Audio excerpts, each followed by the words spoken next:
Good afternoon and welcome to Follow Everton. I'm here with my good mate, Chad. How are we, mate? I'm doing well, Wes. You know when was the last time we did a pre-match, right? They You lost the league at Goodison Park. You lost the league. So maybe we're good luck. Maybe we're good luck, we Wes. are good luck. We are good luck, mate. Team news is in. We had a few testicle issues behind the scenes there, so we're a bit late. But there's the team news. Pickford, Coleman, Tarkowski, Branthwaite, Young, Garner, Onana, Decore, Garner, McNeil, Calvert-Lewin. What do you think of that about that, Chad? I love that Seamus is back in the side for today. Last match at Goodison for the year. We hope. I mean, it sounds like he's coming back, but anytime Seamus is in the side, it kind of feels right. Tarkowski, Branthwaite, unchanged. Young, that's fine. I probably would have gone. I probably would have gone Godfrey in that spot, and no Jack Harrison, which seems fine with me. It's a strong side. I feel like Sean Dyche wants to end the season well. Try to get 3 points today. What do you think? Yeah, I think the lineup speaks for itself, doesn't it? I do think we're going to see a few of the youngsters that Dobbin and that getting a few minutes today. Warrington. So yeah, it'd be nice to see what Lewis Warrington's capable of, isn't it? Yeah, I would love to see that. I haven't seen the bench. Is he on the bench? Yeah, he's on the bench. Okay. Yeah. Yeah, we got So here's the bench. Virginia, Godfrey, Danjuma, Beto, Keane, Gomez, Dobbin. Okay. Oh yeah, I would love to see Lewis Warrington just to see if he's someone for next season. Sean Dyche said again recently when asked about the young players that if they were ready for the Premier League, they'd be playing for him. So he doesn't seem to fancy them all that much, but they got to have opportunities to show themselves. So I hope he does get in a little bit today. But Wes, we've had an eventful, as always. We've had an eventful week with Everton, eventful past couple of days. Where are you sitting on all the news? Well, it kind of looks like 777 are dead in the water, Andy. Josh Wanda and Steve Pascoe have been kicked off the football side of 777 Partners. There's all kinds of lawsuits going on, and it's kind of what we knew from the very beginning, Evertonians, that this was a touch and go at the very best. That with their sort of checkered past, that it was going to be sort of touch and go. There's nothing out there concrete yet to say the deal's dead, but it's pretty much dead in the water, isn't it? And there's a guy who used to be the general manager of the LA Dodgers, who's Kevin Malone. Do you know anything of him? Yeah, I did a little bit after you mentioned something last night on our team chat. So I looked into him a little bit. He was with the Dodgers like nearly 20 years ago. Hasn't been in baseball since. Hasn't been working in sports since. He was the only thing that's a bit concerning is that he was the Dodgers general manager at the time that Rupert Murdoch owned the Dodgers. So Rupert Murdoch, media mogul. His politics don't necessarily align with a lot of Liverpool's and certainly mine. And then plus he was appointed to a commission by President Trump here in the States. So I don't know exactly where he aligns. I'm not saying we need to judge everyone on their politics, but I don't know if he would be the perfect fit for a working class club like Everton. He also, I don't know where he would get the money from. He doesn't. You have to be quite wealthy to play in these circles, and he would have to be able to know a lot of people that could put that kind of cash together. But crazier things have happened for sure. Yeah, I mean, by all accounts, it's pretty solid rumor that this guy is interested in, and he's been in talks with Mashiri, so he must have backers somewhere. You know what I mean? But also, I was reading an article yesterday in regards. I can't remember where it was from now, but basically, MSP Sports Capital have kind of hold the cards at the moment, But the main player, believe it or not, is Cheshire Rights and Media, Yeah. because they're owed money by the club. They're the ones with the ace in the card. Um, so it'd be interesting to see what's going to happen there, because you know, undoubtedly now we need something to happen rather quickly. You know what I mean? I was speaking to somebody last week, um, who is involved at the club, and they've been told that all the staff members at the club now, whether this is sort of like to allay the fears of job losses or what, I don't know, but they've been told at the club that there's no danger of the club going into administration. But like I say, where there's smoke, there's fire, right? Yeah. Oh, I love to hear that. That's reassuring. That you mentioned rights and media funding, and the whole thing is so interesting because if you dig into it a little bit, and I might have read some of the same things that you did, it's that rights and media funding, their loan is secured. So what Everton put up as collateral for these loans was to rights and media funding. It was Finch Farm, it was Goodison, it was the company or the Everton's bank accounts, Club and then shops. yeah, and then MSP, their security is actually Bramley Moore Dock, so the new stadium. So they really had no choice but to almost work together to figure this out, because if Everton were to continue down this path, then you could eventually see administration, and then those assets are not worth nearly as much. So just to protect their own investment, it almost feels like they have to get involved, which is fine. I think MSP has been involved in. They own a minority share in the Phoenix Suns, the basketball team here in the States. They're McLaren. involved. Yeah, McLaren. They are in sports to some degree. I'm not sure anyone who knows really anything about rights and media funding, but I'm hoping that MSP can come in and get Everton organized, clean up our books a little bit. It's probably going to be a very skint summer or again, but John Dyche has already proved he can work miracles. So that's probably what it's looking like. Are you hearing anything locally around the stadium? Is it on time? Are we on track, or is everything still in? Right. This, I've been hearing that the stadium, I think I mentioned this last week about the stadium, and somebody said that they spoke to somebody who works at the ground, and that the stadium's on time and this, that, and the other. But I'm hearing different from several people that the stadium's behind schedule, and I was told September next year, right? But if they rush it along, it could be August. But then obviously we're already into the season, Mhm. right? But the hold up at the moment is this takeover, because the club itself designing all the hospitality suites. Now, depending, like if 777 came in, which obviously it looks like they're not, they might want to design the hospitality suites a certain way. Um, but then Probably with if lots of MSP, cocaine, I would imagine, just yeah, tables of plenty rails. of plenty of stash points for kilos of cocaine. Well, but yeah, so with MSP come in, they might want to design the hospitality suites in a different way, or if somebody else comes in, they might want to design the hospitality suites in a different way.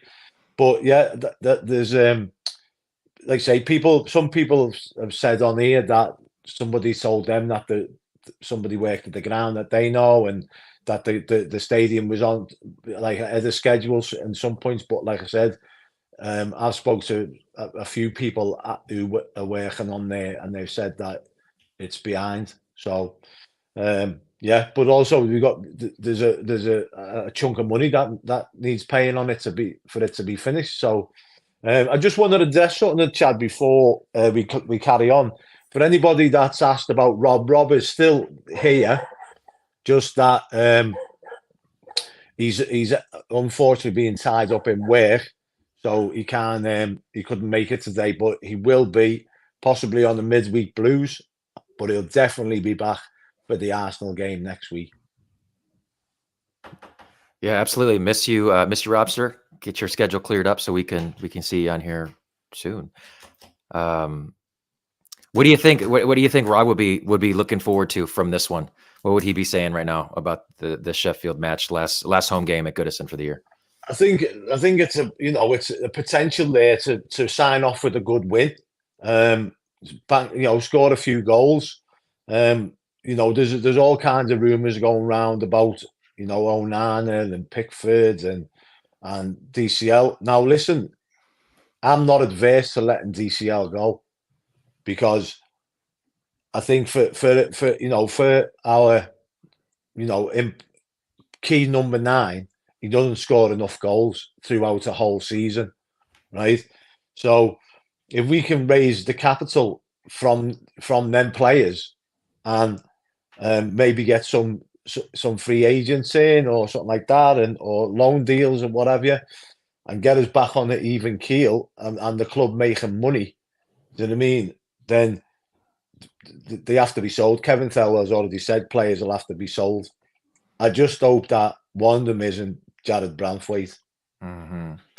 My concern is that the squad just keeps getting thinner and thinner and thinner, and we have not seen anyone come up from the ranks of the academy, from the under 21s that has made any kind of a meaningful impact.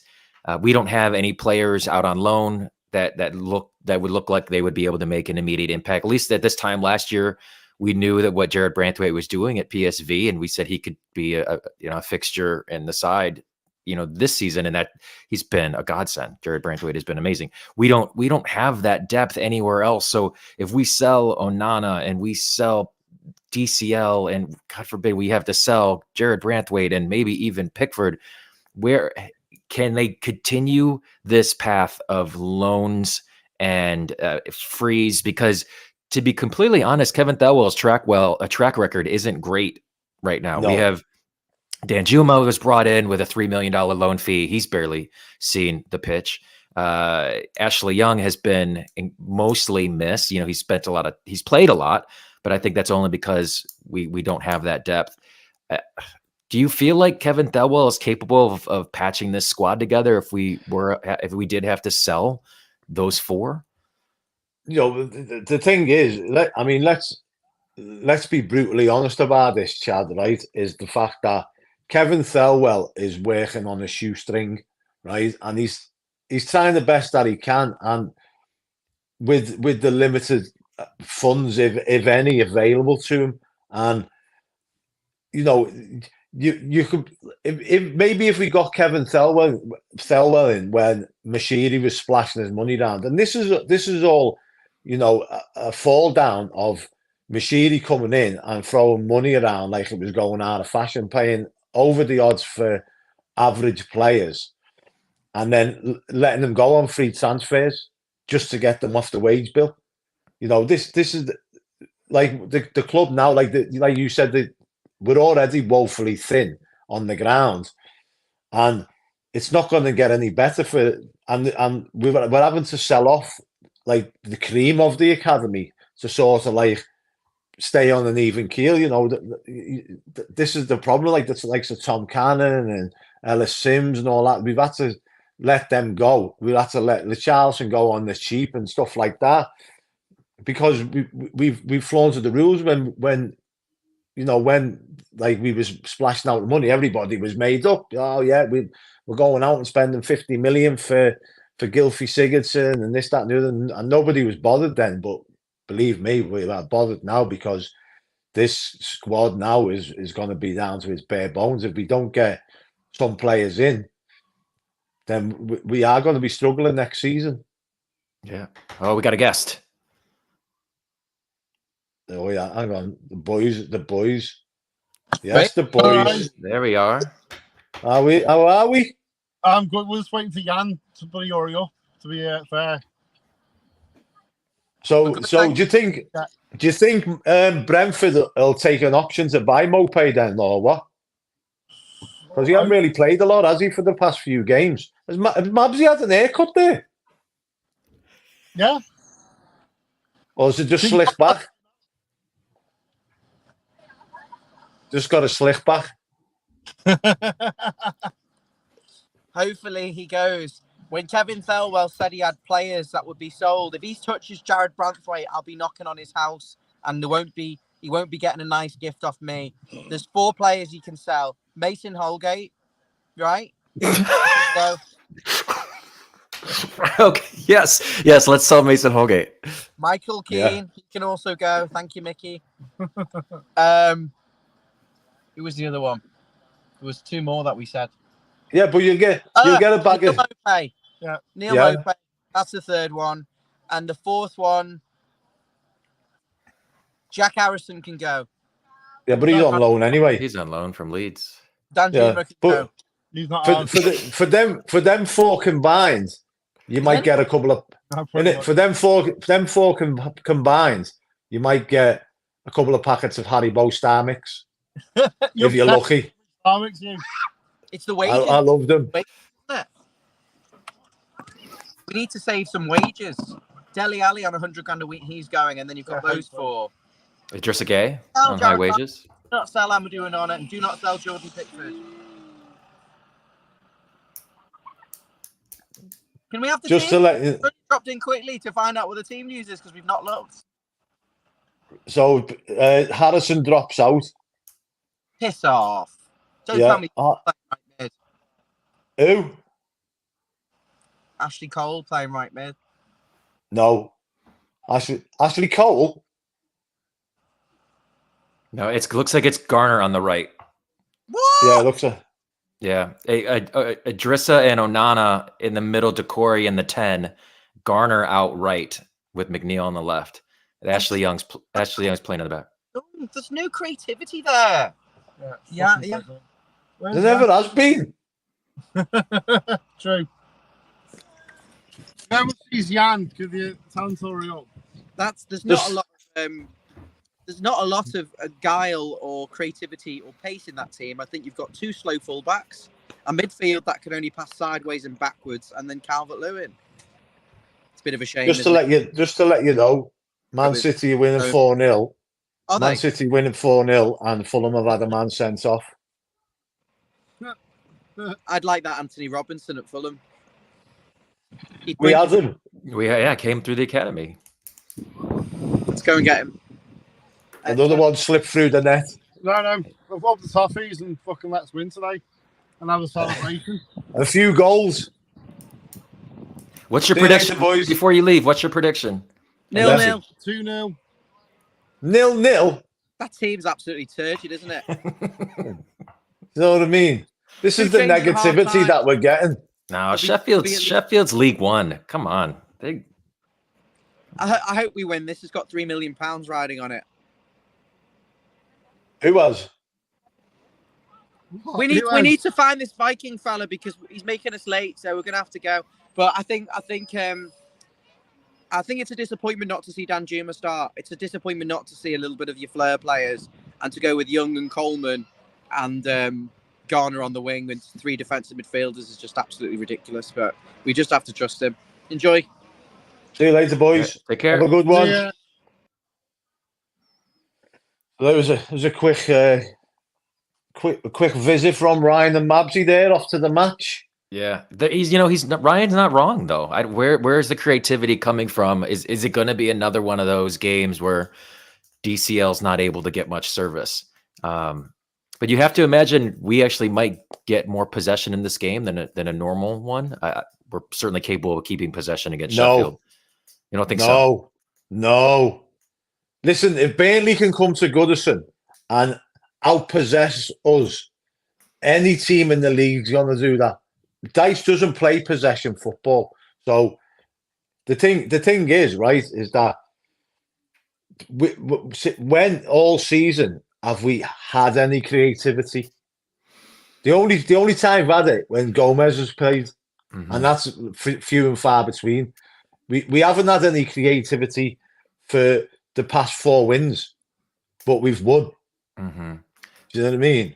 I think McNeil coming centrally has a little of that creativity. Certainly more willing to rip something from deep.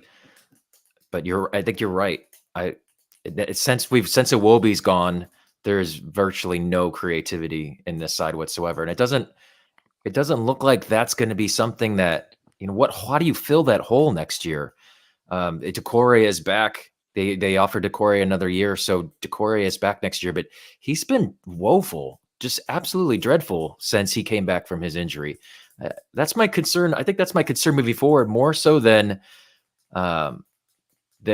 fullback next year. It's how are we going to get goals? I don't know. This is it. Michael James there. Ross Barkley is a creative midfielder that we could absolutely need next season. I mean, and none of I don't want to hear any of this about him, shafting us and all this, that, and the other, right? The man is playing at in the best form of his career right now for Luton. Okay, he's in a team that's struggling and he sticks out like a sore thumb, but he'd come to Everton in the team that is struggling and he'd absolutely boss it. Do you know what I mean? And for me, it's a no-brainer. Yeah, Who's this now? I think we're gonna get Chris. We're gonna get Chris in. Hey, Chris, would you like to see Ross Barkley come back? I'd imagine Luton would have to go down for that to happen. Yeah. I was actually just talking with someone on the chat there. I think either with Mr. Blue Skies, that we could bring in someone like a Barkley, but wouldn't you? If there's someone equivalent that might even be cheaper with less wages, like a Gustavo Hammer. We're going to watch him today. He's had like 10 goal involvements for a struggling Sheffield and can strike from outside the box. The thing is, Barkley, a better option. Sorry, Chris. Barkley would come in to Everton on the free transfer, and because of his age, he's not going to be on astronomical wages. Yeah, I don't know how much he was on this year, but I would expect he would, a bit like a Tarkovsky, expect 100K a week, wouldn't he? No. He wouldn't get that. He wouldn't. He knows if he wants to come back to Everton, right? Which I suspect he does because he ain't signed no new deal at Luton, right? Not yet. If he wants to come back to Everton, Luton's gone. They're down. Them three that are there now are gone. Do you know what I mean? Luton aren't winning their next two games. It's as simple as that. So they're down. So. Ross Barkley, if he wants to stay in the Premier League, he's going to have to drop his wage demands if he wants to come back to Everton. Mm-hmm. Simple as that. Yeah, I think that's exactly right. That'd be perfectly fair. If he is willing to do that, yes, very much actually. Like I would bring Gomez back for the same thing, a bit like the Louis Saha pay as you play. The pay as you play incentive by performance and appearances. And drop the wages down. And I think we could do that for Gomez as well, honestly. He would be another one if he's willing to. Yeah, I don't want anyone in the side that I'm going to have to worry about being injured constantly. Well, because we can't afford to waste those that wages. You rely on, and then these are excess because you have flexibility and depth. Okay, but you don't want to rely on Gomez as if he's going to start the entire year. No way. Yeah. Mm-hmm. But the one thing that we've been screaming for like Chad hit the nail on the head there with the since we lost who was it you said, Chad? It will be. It will be. We lost the creativity out the midfield. But I'd go further back than that. Like I didn't think that Iwobi was that creative. You know what I mean? I think when Lampard kind of pushed him into the middle of midfield, he become more creative. But I think he was kind of like sometimes drifting out in and out of games on the wings. Mm-hmm. But since we lost Gylfi Sigurdsson, since we ripped his contract up, like he was the best number 10 that we'd had for a long time. And obviously we all know what happened, but we never replaced him. We just thought the way forward is to knock it out of the wings and get crosses into the box, and that's all well and good. But when you're bringing in players like Neil Maupay, who's like 5'8" or 9" or something, no good putting crosses into the box to him. Mm-hmm. You need somebody in that midfield so that you can thread ball through to him. But that's why Maupay failed at Everton, because we didn't play it to suit him. He needs to strike partner. Shit. Yeah, he needs to get balls into his feet so he can turn and make a play. Yeah, he plays more as a number 10 or a false 9 with someone running behind him. Yeah, and if we can bring someone like Barkley back, we know he's a forward passer of the ball, ready to run. It's what I thought James Garner would do, but he hasn't kind of taken that on. Honestly, I thought he'd be more box to box and hasn't shown it. But yeah, if Barkley comes back, then it's someone who's a little bit older, but you'll have hopefully Idrissa Gana. And we were actually talking about the person that replaced Garner Gay was by Garner Gay coming back. Is that a little bit of it's a little bit dated because he's been away for longer, but if you want that flair in the midfield, we need to bring Barkley back after he left. Maybe it's a little bit similar to that conversation. So we have someone that's really clever, like a little minnow that'll tackle the ball away, like like Idrissa Gana Gay, and then you have someone that can actually be box to box, and we bring him back as long as he's willing to. It's on our terms, though. So Kevin's got a point there. He never played. He never pulled up any threes. I think it was Nice that he was at, wasn't it? Was it Nice that Barkley was at? He never pulled up any threes there. And then he's come back to the Premier League with Luton, and the football seems to suit him the way they play, because Luton play some nice football. There's no doubt in that. They just can't defend, and but I think they've scored more goals than us, but they just can't defend. But yeah, I think if Barkley come back into the Everton team, I think he'd walk into that team at the moment. Here's another thing to remember. Our wide options. I was going to say we're focusing on the 10, but our wide options are also really pathetic, and we lose Harrison and we lose Danjuma. Not that he's been much of an option lately. Do we think that Kevin Thelwell goes back to Leeds if Leeds doesn't get promoted and we try Willie Nanto again? Do we try to get Somerville from them? That might cost quite a lot. It seems like that's the position that Kevin Thelwell has wanted to address. So, he could go back to Southampton and look for Chris. Who was the wing at Southampton that he liked so much? Sulemana? That's the one that Wez is big on too. But the other one is Kyle Walker-Peters as a right fullback, but I guess he could play more advanced. I don't know. But then you kind of what's naming, aren't you? You kind of relegating Nathan Patterson to third choice, then, aren't you? I have a feeling we're talking about players that should be in the squad and aren't. I have a bad feeling we sign Barkley and then he doesn't get to start because he's not liked the same way Danjuma isn't liked in the squad, because he isn't robust enough the way that Dyche wants him. I actually worry about that. Would there be sort of, you can't run with freedom, you must stay disciplined, and they have a falling out immediately. I'm curious if they would actually work together, because there's a very free-flowing football in Luton that Everton don't have, which maybe allows Barkley to be who he wants to be. Here's one from Michael again. Would you take Jack Harrison on another year's loan? As a loan? Yeah, probably. I think I say yeah. Yeah. Because he's been playing out of position this entire year. Do you think he's done enough throughout the season, though, to warrant another year's loan? I think he was great when he first started, after he come back into the team after his injury. But I think after about 10 games, I think he dropped off massively, and obviously got dropped from the team. He's come back in and he's been okay recently, but I think to me he hasn't been consistent enough over the course of the season to maybe warrant it. But then we might not have a choice because of we're shopping in Aldi here and not Marks and Spencers. You know what I mean? Mm-hmm. He's an affordable if that option. Means anything to you guys? Yeah. But there's also the talk of the issue with the manager. Has Dyche done enough to warrant another contract, or Moyes is available? It's a sticky point, that, because I think Dyche, even though he got manager of the month this season, this month, you can't sort of look away from the fact that he only had one win in 15 games. Mm-hmm. Yeah, he has these scary patches, and you'd never know when his patch is going to start and stop, and that's what scares us. Because now we're happy because we know he can win again. We didn't believe he could get another point for us, almost, or at least not a 3-pointer for that in that patch, Wes. Well, it's because he just put on the tracksuit, guys. It's all about the tracksuit. The tracksuit's being auctioned off, though. Can we sign the tracksuit to a multi-year extension? And then no, that was the 6th player Ryan wanted to sell so we can afford to keep Branthwaite. We had to sell the tracksuit to Leeds so they can get promoted next season.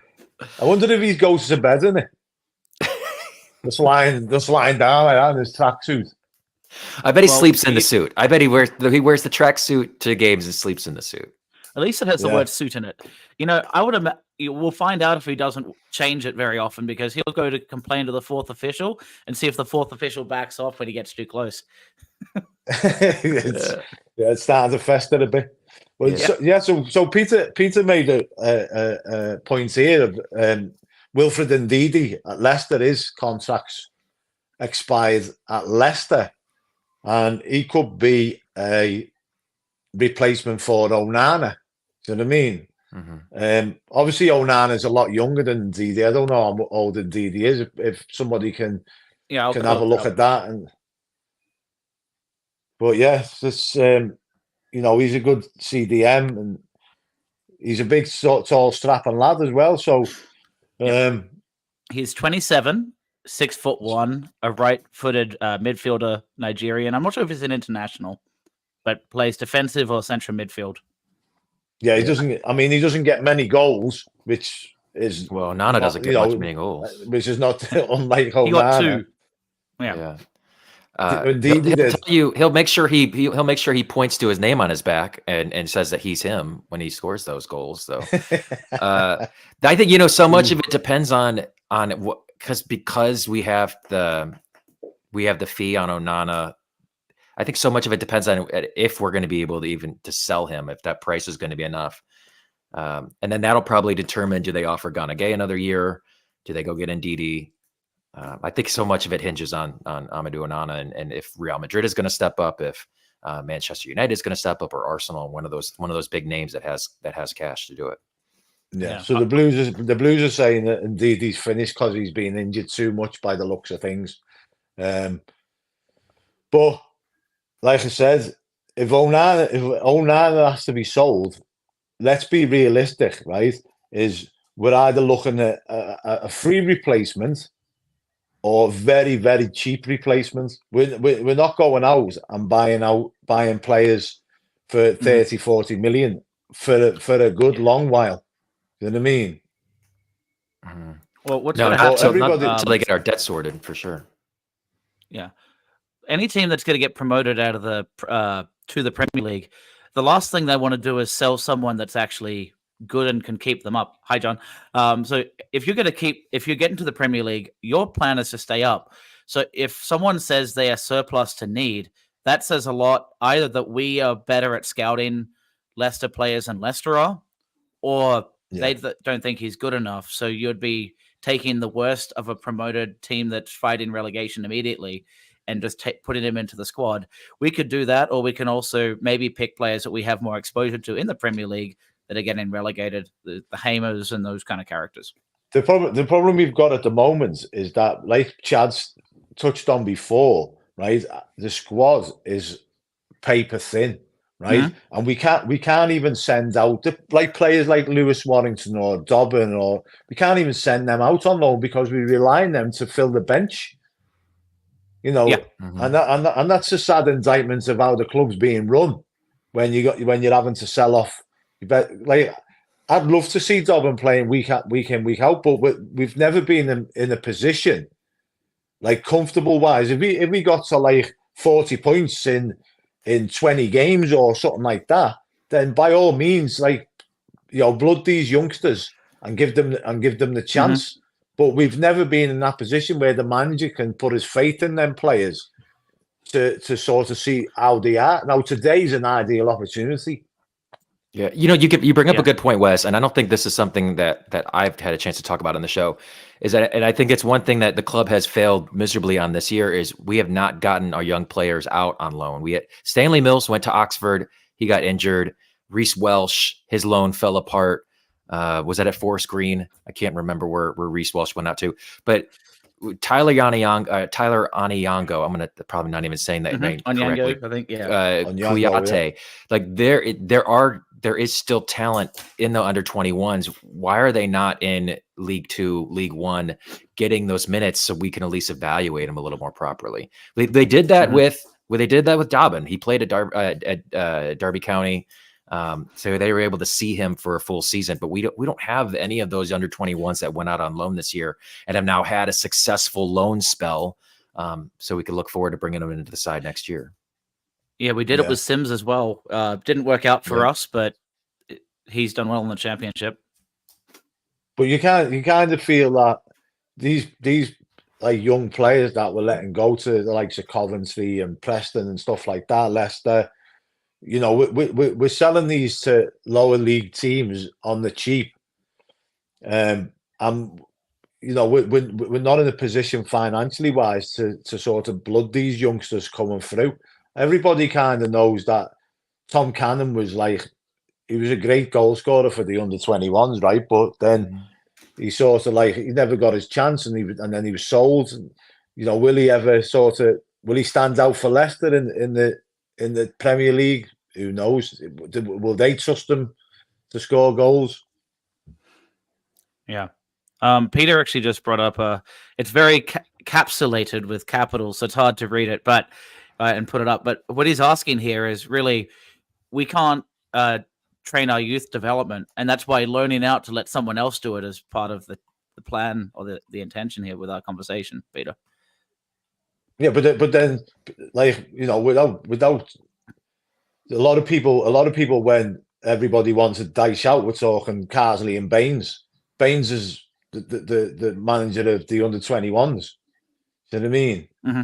So you can't say that there's nobody there to carve out a pathway for them when people want the person who's supposed to be carving the pathway out for them, and there's a joint manager. Mm-hmm. So yeah, it's a go on, mate. I was going to duck out and prep the watch along, so I'll probably go live in about 10 minutes just before kickoff. So I'll leave you guys to it, and anyone's interested, I'll try and time it after Wez and Chad finish to go live right after. So yeah, we won't be long on this channel if you're not watching in Jamaica on a dodgy box. Give us your prediction before you go, Chris. Give us your prediction.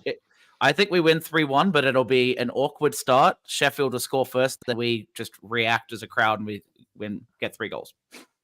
Wow. Yeah, I think we're gonna finish on a high at Goodison. Don't forget, this is our penultimate season at Goodison, last game. So the players want to send the fans off the end of the season with a nice little win. I'm going for another clean sheet. I think I'm going to go for. I don't think Pickford's going to get the Golden Gloves because we've got Arsenal next week, and obviously David Raya is ahead of him on 14 and Pickford's on 12. So, but Pickford's it's testament to the defenders that Pickford's kept 12 clean sheets, and also the fact that he's pulled off some worldies. I mean, he's made a few cock-ups in this season, but ultimately he's been solid again, hasn't he? Yeah, the back line, the defensively, they've been sound. I mean, Branthwaite and Tarkowski have been brilliant, and then because Branthwaite's been so good, he's allowed Mikalenko to have his now best season to date.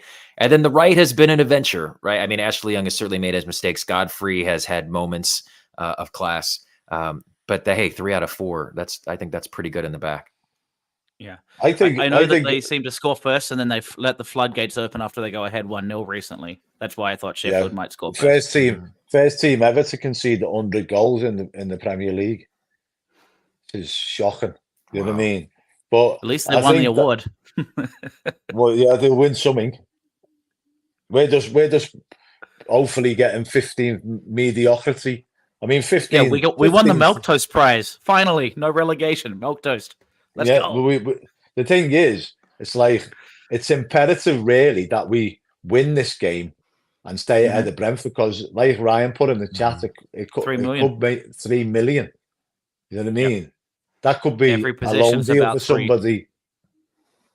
That's more than you'll get for Mope. Well, if you put it, if you think just based on salary, It's like 5 million for $100,000 a week player for the entire year. So that's like a £60,000 a week player. One person on the salary is paid for by that position. Anyway, I'm going to duck out so I can get the next. Go on, mate. check done. I couldn't believe really that Onana's one of the lowest paid in that team. You know. Yeah, I think that's usually the way with those young players. They don't start commanding the big wages until they get a little older, unless you're Jude Bellingham or someone like that. It also gives him a reason to want to move on to his next opportunity, so he can start seeing a bigger paycheck come his way, for certain. Not just the opportunities that would exist for being with a top 6 club or a Champions League club. Yeah, if he goes to a team that are performing well, you'll see the best out of Onana. Yeah, you know what I mean. When you're in a team of strugglers, you kind of like, I don't know whether you sort of like you bring yourself down to that level, and you sort of you're drawn into the rhetoric that's going around the club.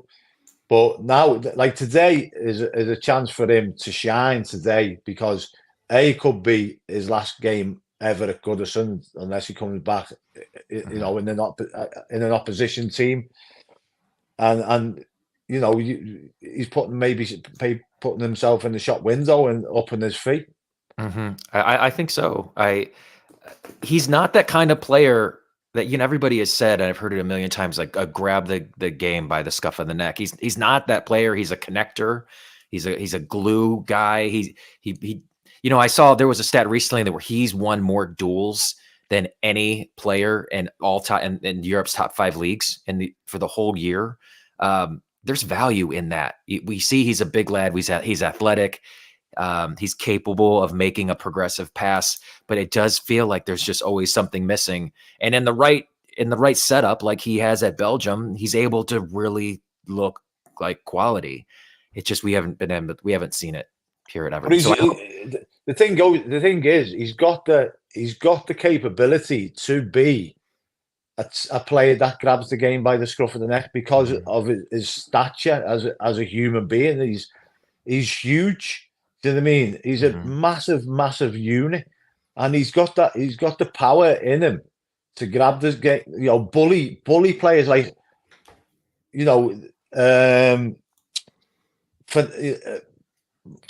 Fellaini. When Fellaini first came to Everton, he wasn't standout by any stretch of the imagination. Then his second season, so I mean, he used to absolutely destroy midfielders. Fellaini, do you know what I mean? Just bully them off the ball. And he's got the potential to do that, Onana. It's just whether he wants to. Yeah. Well, let's hope we see it today. We got about 8 minutes until kickoff. So, Wes, you're thinking a clean sheet. What do you say? 3-4 goals? 3-0. 3-0. I like it too. I think Dwight's going to get one. I'm going to say DCL, and then Beto. He'll come on maybe at the 65th minute, and we'll get one from Beto as well. No. The Blues are saying Fellaini got away with murder. Wouldn't be allowed to get away with that. What he did today, he never got away with it when he was playing. He was forever getting booked. The Blues. And I know what you're saying is he was all elbows and this, that, and the other. But at the same time, they have clamped down a lot on stuff like that, right? But he didn't get away with murder. He got booked very, very frequently. Fellaini, you know what I mean? So. Yeah, but I think Fellaini was outstanding for Everton. I really do. Like, take that first season away, and it was unbelievable. But anyway, let's wrap it up, mate. Let's do it. Yeah. Stick with Chris for the watch along, and then I think he'll be on with you again for post match. So we have you covered today with Follow Everton against Sheffield United. So stick with us. We're going to be a place to lock in with and watch along with for the next several hours.